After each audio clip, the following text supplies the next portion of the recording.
عثمان بن عفان رضي الله عنه كان يسير في يوم، يقول عثمان: كنت أسير فيه كان التراب فيه إنه يغلي جمرة، الأرض تغلي جمرة، والله لا يقوى أحد أن يضع قدميه على الأرض.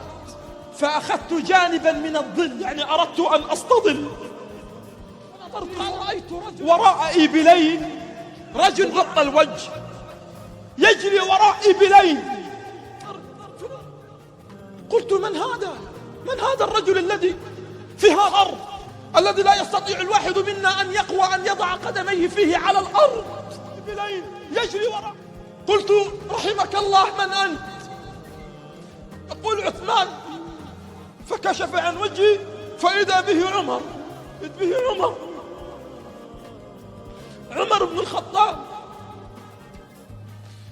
قال عثمان: يا عمر، ماذا تصنع في هذا الحر؟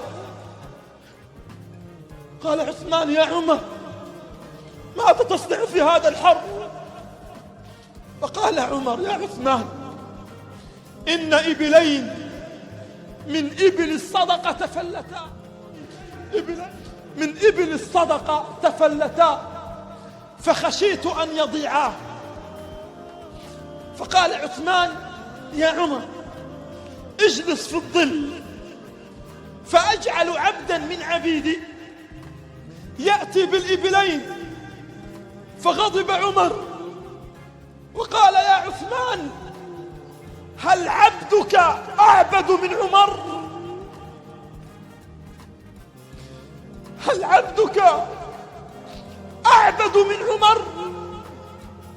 هل سيسأل الله يوم القيامة عبدك عن مال الناس أم سيسأل عمر؟ يا عثمان، قيامة سيسأل الله عبدك عن مال الناس أم سيسأل عمر؟ فقال عمر: والله أذهب إلى الظل حتى أرجعهما.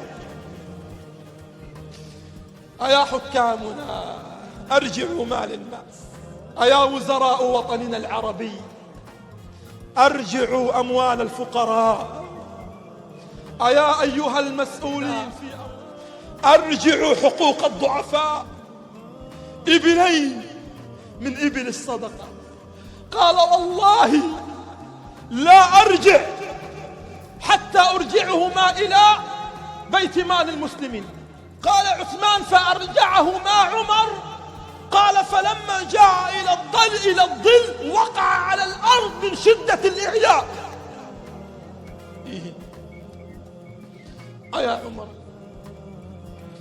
أيا عمر الفاروق، أما لك من عودة؟